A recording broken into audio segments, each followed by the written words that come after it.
ng gabi, sambayanang Pilipino.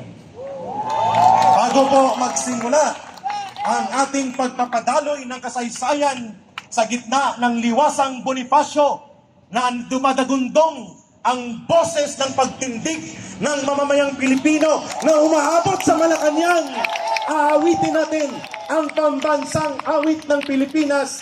Kahit kung may accompaniment, mas maganda. Kung wala, ayos lang. Ay susunod nating aawitin ang Pilipinas kong mahal.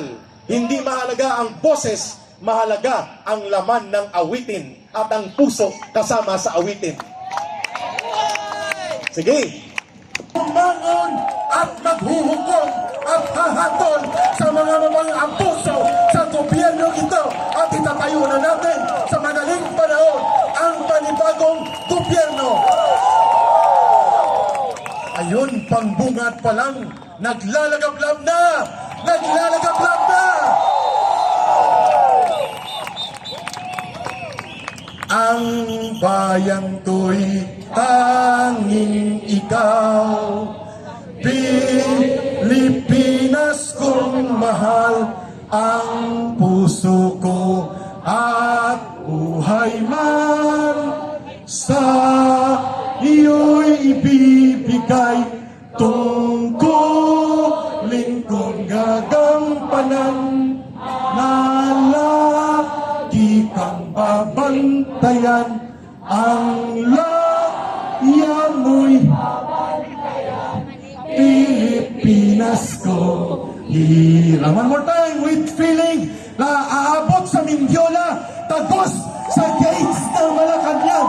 Ang bayan ko'y tanging ikaw, Pilipinas kong mahal, ang puso ko at di man sa iyo'y ibibigay, tungkulin ko'y gagampanan na lagi kang paglingkuran, ang laya mo'y Pilipinas ko hirang. Bago tayo umupo, lulupit, tutulan mo, labanan mo. Hindi umabot sa Malacanang. Kailangan umabot sa Malacanang ang pagguhit ng galit ng sambayanang Pilipino. Sabay. Bayan, bayan, bayan ko. Bayan, bayan, bayan ko. Di patapos ang laban mo. Di patapos ang laban mo. Gobyerno ni Marcos na manloloko, tutulan mo, labanan mo. Gobyerno ni Marcos na manloloko, tutulan mo, labanan mo.